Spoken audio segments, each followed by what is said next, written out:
Halloween is upon us, and what better topic during the season of scares than the most common phobia of all? Spiders. If you're playing an action, horror, or adventure game, chances are you're going to run into them. They make for simple enemy designs with an instant intimidation factor that makes you say, "Kill it with fire!" So it stands to reason that they also make for some pretty good boss fights. Now let's get the rules out of the way. They have to actually be spiders, not just have a spider motif, so things like Amnion from Silent Hill don't qualify.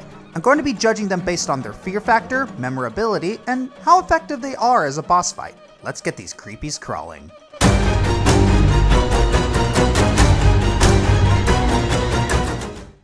Spiders are a common factor for games that delve into the creepy and disturbing, and what better place to start than in Diablo? In Diablo 3, you face off against Azmodan, the Lord of Pain, and like a good villain, he has a legion of underlings ready to do his bidding, his personal favorite being Sadea, the Maiden of Lust. The wiki describes her best in my opinion, a demon that is both beautiful and grotesque in appearance. She's the titular succubus of Diablo, luring in hapless adventurers with honeyed words and empty promises, resorting to lethal means only when pushed too far. It makes even more sense when you find out that she's voiced by Claudia Black. Yeah, put Morrigan's voice on the seductive recluse and it'll still fit. The world of the flesh is one of many varied delights. The battle against her can either be a decent challenge or stupidly easy depending on how you built your character. It all revolves around her spewing poisonous puddles that spawn a legion of her bebes to attack you. If you're not careful, Sadea can raise an army to easily overwhelm you, but if you have abilities that buff your character with successful kills like Archon or Rampage, then you can take advantage of her little minions to beef yourself up, and Sadea herself goes down with nary a second thought, especially if you use the Infinite Hammers. I'll smash it with a hammer! Aside from that, Sadea makes a good first entry because she does a lot of what you would expect a spider boss to do. Spitting venom and snaring you with silk, climbing webs, and lashing at you with her long sharp limbs. Combined with her spiderling pit, she has the makings of a pretty cool concept for a character in Heroes of the Storm, which has been speculated by the developers. Probably won't happen anytime soon, but I wish. I want Vala in Heroes of the Storm, dang it.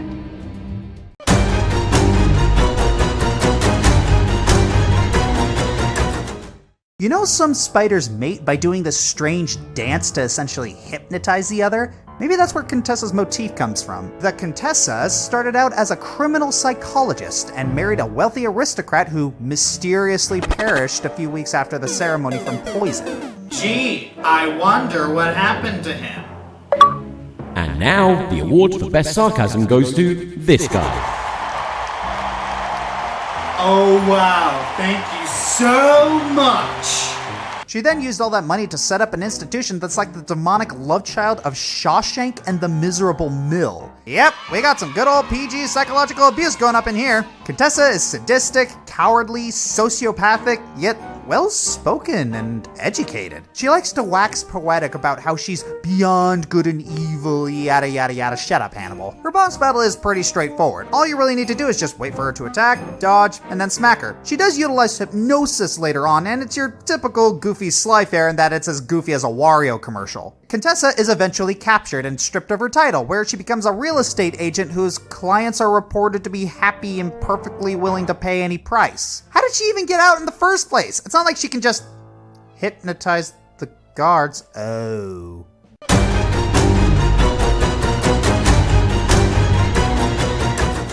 Mythological significance and nuanced details are great and all, but sometimes all you need is a straightforward boss fight that delivers in challenge and spectacle. So let's take a trip to Monster Hunter. With giant beasts and vicious dragons roaming all over the place, there's gotta be a giant spider around here somewhere. Travel with me far into the depths of the Sunken Hollow, and you'll meet Nursilla, the Shadow Spider. There's really nothing subtle about this boss fight, it's just awesome. The intro sequence to the fight against Nursilla is a good indication of just how threatening it is. You get yourself trapped in some spider silk, she comes in from behind and traps you, and you are inches away from being her next meal. This is gonna be good. The fight against this raging recluse is nothing to sneeze at because it is as intelligent as it is aggressive. It is able to inflict multiple status ailments by stunning you with silk, putting you to sleep with tranquilizer venom, and its bite can inflict the deadly poison status, which will kill you quickly if not treated immediately. Along with that, it can swing itself around like Spider-Man, charge at you like Hellboy, and slash away at you like Wolverine. I know I can get Black Widow into this metaphor somehow. Also, for such a large creature, this thing is deceptively fast. Not quite the Flash, but still really fast. Ha! Got another one in there. And if you want a real challenge, try your hand at the Shrouded Nursilla to earn your Hunter Stripes. So, while not considered the greatest of monsters in the series, Nursilla makes it onto this list solely for the fight alone. I'd say that's more than enough.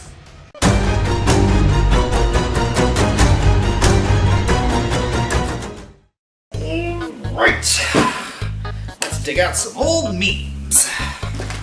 Alright, let's see. Nah, it doesn't fit. Nah, someone's gonna be offended for them. Yeah, this still has some life in it.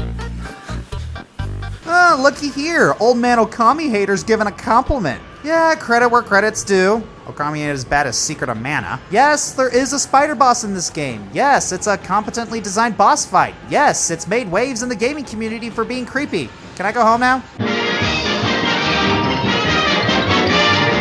The Spider Queen is the first major boss you fight. Second if you think Waka counts. So it's got a simple solution. Gee, a first boss arachnid with a very simple strategy to beat it. Is that they didn't borrow enough from Zelda. Spider Queen's design is certainly unique, what with having zombie hands at the ends of its legs and having the face of a mandibled xenomorph and a butt that blooms like a flower to showcase eyeballs? What? Alright, backhanded compliments aside, this is a genuinely well-designed boss and a genuinely well-designed fight. It's simple, effective, mostly unique, and a good introductory boss to showcase what's to come. So much that you'll get to fight it again, along with every other boss in the game!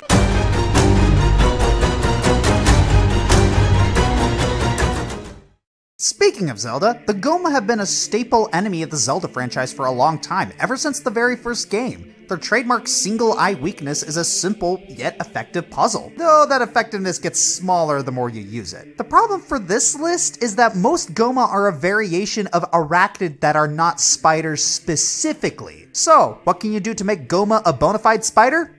Just slap some armor on it.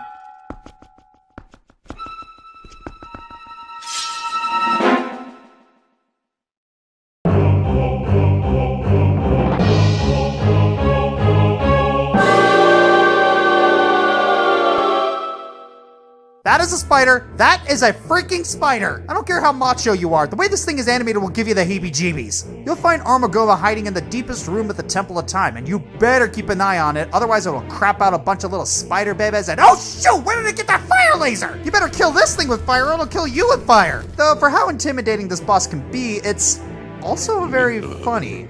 After you shoot its eye, it falls on its back and you use the Dominion Rod to possess a statue and then...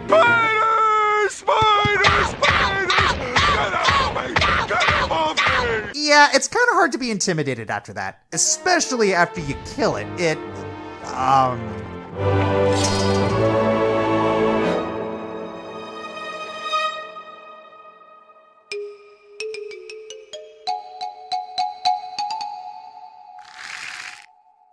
Yeah, Link's face says it all. And after that, it just goes down after a few shots from the bow. Or if you're feeling properly sadistic, you can squish it with the statues again. I love how this boss manages to be simultaneously creepy and funny at the same time.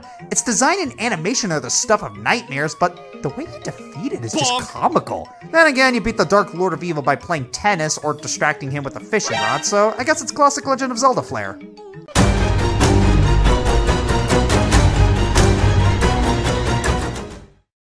Alright, show of hands. Who knew Muffet was gonna be on here?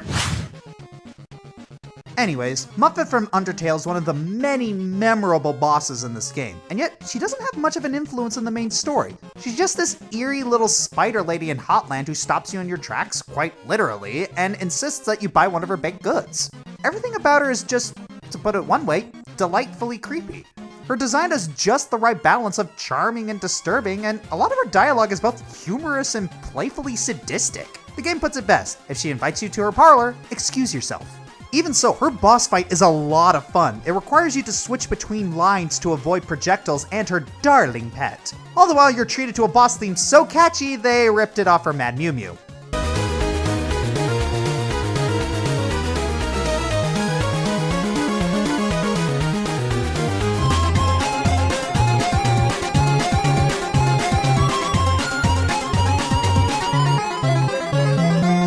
great though. This fight can also go in a few different directions depending on your actions. You can either wait for her to realize you mean no harm or speed up the pacifism by actually purchasing her pastries. Or you can just kill her, I mean, if you're a terrible human being. But seriously, don't kill her, she's adorable. I suppose I shouldn't expect anything less from a Kickstarter character. Good job, fans! You helped make Undertale just a little bit sweeter.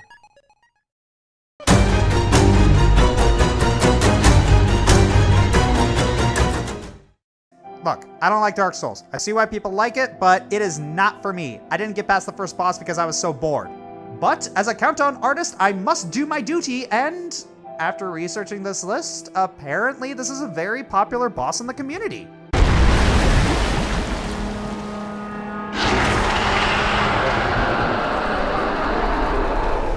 Yes, it's the Duke's Dear Freya. It's like if you took Armagoma and went full scares and took out the obvious eye weakness.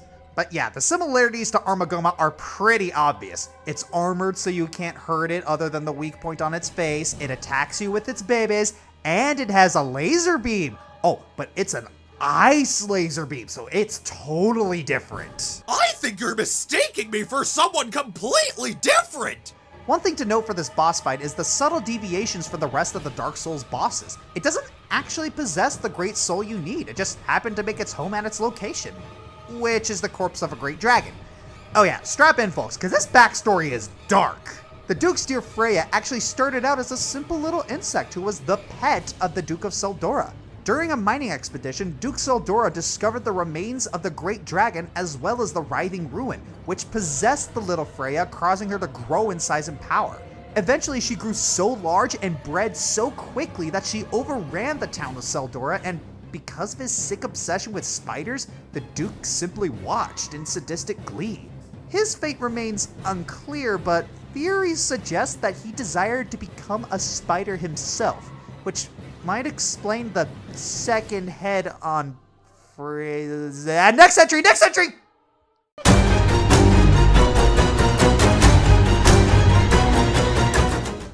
Brutal Legend is a satirical homage to video games as much as it is to heavy metal. And what I mean by that is that this game takes the classic tropes from video games and goes nuts with them.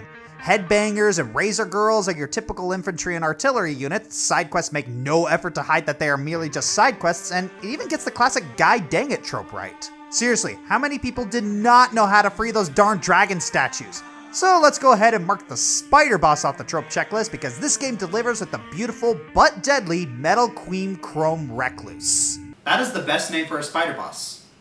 Ever. Of all time. After delivering an injured Ophelia to the Killmaster, he says he needs some higher quality strings in order to save Ophelia with his healing magic.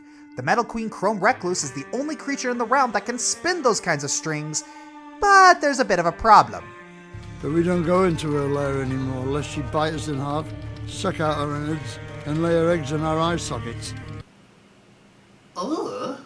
So Eddie, enters the spider's den and comes face to face with the Metal Queen herself, opting to get right to the butt kicking out of respect for her highness. The battle plays out like a standard giant spider boss, except it's metal as f***.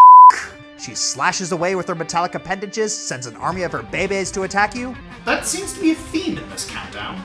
Like outdated memes. Spiders! And revs up the engine on her head when she really wants to lay in the hurt. What's really cool though is the way you're supposed to beat this boss. Once she starts revving the engine, she stretches upward, and she's made of metal. She basically turns herself into a giant lightning rod, making her easy pickings for Clementine. Aside from that, just keep hacking away at her until she's down. Overall, the Metal Queen Chrome Recluse is just great. Epic boss fight, great presentation, a really sick design, and lastly, her boss theme is Cry of the Banshee! That is freaking awesome! Can you hear the banshee scream? Can you hear the banshee scream?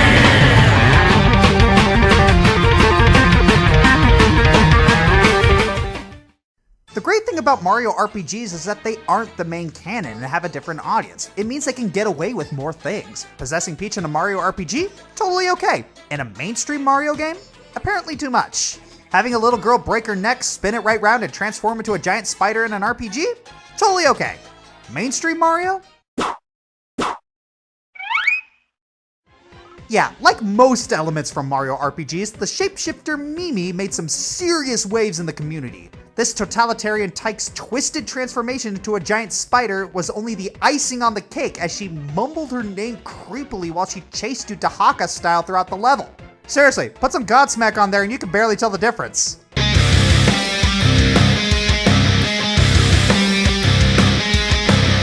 Oh, and there's even more little things, like if you go 3D and look at her insides, she's apparently a robot. So, yeah, she's a robot spider who... She's not a spider. She only has 6 legs. Look, the game and all informational materials describe her as a spider. So, she's a freaking spider. That's a weak justification. I was writing this countdown and I didn't realize it until it was too late, alright? So you're just lazy. Shut up, straw man of me anticipating potential future arguments that my audience probably wouldn't have noticed unless I drew way too much attention to like I am now.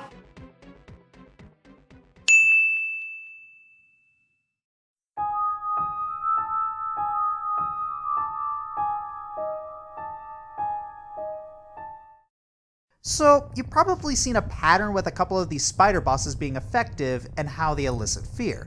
The way they're animated, how powerless you are to face them, or disturbing design. So at number 1, I give you the Shadow Spider from Limbo. Limbo already has an inherent depression and fear due to many factors like the monochrome, shadowy art style, the fact that you're playing as a small child isolated with everything trying to kill you, and the empty yet haunting atmospheric soundtrack. When you first meet this boss, it's just a bunch of hairy legs that stab you if you get too close. You take off 3 of its legs and holy jeez, that's a big mother humper. It then disappears for a while, making you wonder if you'll ever find it again. Well, you do. You get caught in its web. No matter how much you struggle, it gently lifts you up and you're powerless as you're webbed up and hung to be a potential meal. You eventually get out and this thing is really not happy that you took off 3 of its legs and escaped its web. It'd be out for your blood. You have to think on your feet and solve puzzles on the fly as you run from this thing. If you can think fast or you're just lucky, you eventually get this thing crushed by a rock. And it's still not dead. Only having 1 leg left, it still tries to kill you. That's some perseverance. This is probably the most well-animated spider on the list. Just the calm, graceful way it moves towards you will send a chill up your spine. Unless you're like me and watch way too much Lucas the Spider. Hi. Jokes aside, this is easily the best spider on the list. It's scarily designed, it's well animated, the fight is fun, it's everything about spider bosses done right. I'm the Fiery Joker, and unfortunately, a lot of people couldn't watch this countdown because of genuine arachnophobia, which doesn't make sense to me. I mean, look at these things. Aw, cute spider. Ah! Scary spider! Run! Cut!